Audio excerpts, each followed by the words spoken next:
Have you ever wondered what life was like in ancient Rome?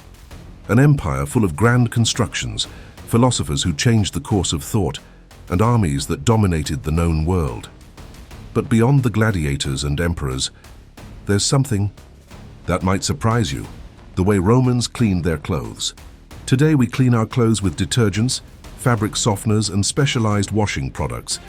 Modern laundromats are filled with technology and synthetic products, but in ancient Rome things were very different. Did you know that the main cleaning source in Rome was not soap but urine? Sounds unbelievable, right? However, using urine as a cleaning agent was a common and widely accepted practice. In this video, we will dive into this fascinating part of Roman daily life to understand why the Romans used urine to wash their clothes and how they managed to make this liquid, something so strange to us, so effective. The key is a substance called ammonia.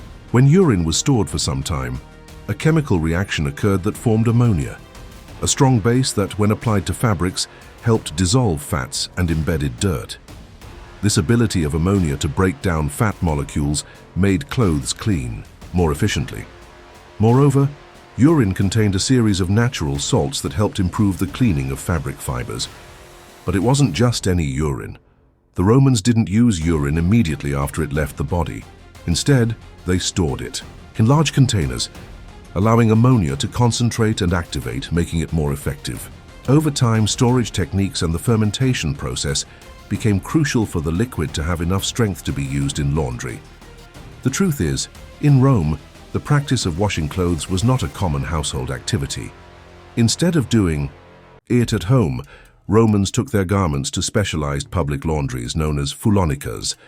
These laundries were not only places where people could clean their clothes, they were the heart of urban life, an essential place where important work was done to keep the city clean and functional. Fullonicas were scattered throughout the city, especially near markets and shopping centers, making them key points in Roman social life. The operation of a fullonica was fascinating. These laundromats were run by the fullones, a group of highly specialized workers who mastered the techniques of cleaning, bleaching, and fabric treatment. The fullones not only knew how to use urine, but also utilized other natural resources, such as clay, ash, and products like olive oil, to achieve the maximum cleaning power. These workers had a deep practical knowledge of how to manipulate available resources to ensure that the clothes were flawless. The washing process in the fullonicas was long and meticulous. First, the clothes were immersed in large tanks filled with stored urine. And here is where the magic happened. The fullones didn't just throw the clothes in the water.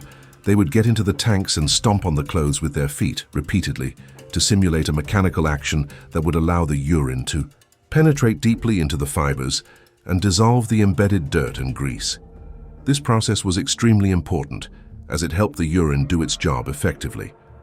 Once the dirt dissolved, the clothes were taken out of the tanks, wrung out and squeezed by hand, or using a rudimentary press, a kind of wooden press called saccaroles. After this, the clothes were beaten with a stick to remove any residue that may have stuck. This procedure helped ensure no dirt was left on the fabric, but the process didn't end there. Once washed, the clothes had to be rinsed in clean water to remove any leftover urine. The fullonicas, which mostly used water from the public supply systems of Rome, had a fairly complex infrastructure to ensure the clothes were perfectly clean. If any garment still had stains after the first wash, the process would be repeated until it was completely clean. After all this, the clothes were hung outdoors to dry. The garments were squeezed again to remove excess water and then hung on large clotheslines in the sun. While drying, they were brushed to remove any lint. But here comes another surprising part. The white garments were treated in a special way. They were placed near sulfur springs to bleach them even more. This sulfur bleaching process gave the white clothes an extra shine and left them as white as snow. On the other hand, colored garments were treated with a mixture of natural earth that helped maintain the vibrant color of the fabric, as well as eliminate persistent stains. Once dried, the garments were labeled with their owner's name, so they could be picked up by the customers or delivered as agreed. But besides cleaning, the fullonicas also performed other tasks, such as repairing damaged garments, softening fabrics, and in some cases, even dyeing clothes. Roman laundries were not just places of work, but also centers of social exchange, where business, politics, and even philosophy were discussed. And of course, the labor in the Phaelonicas was mainly slave labor.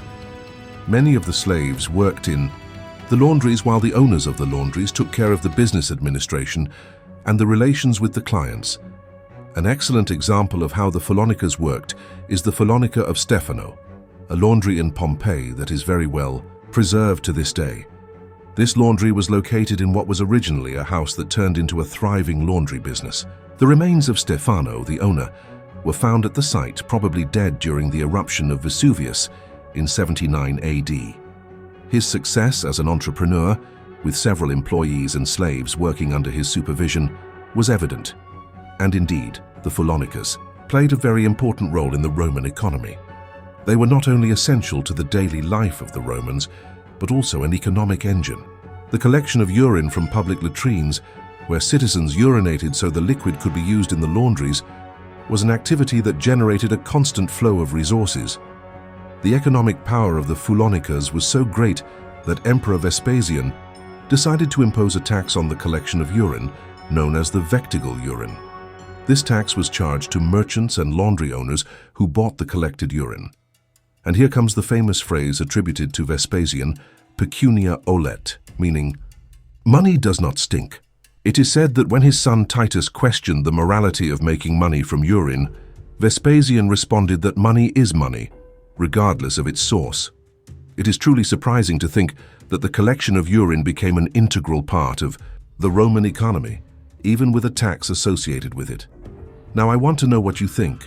Would you work in a Roman laundry under these conditions, or would it seem too strange to you? Leave me your comments, and if you were surprised by this story, don't forget to like the video, subscribe to the channel, and activate the notification bell to not miss out on more fascinating content about ancient Rome. See you in the next video, don't miss it.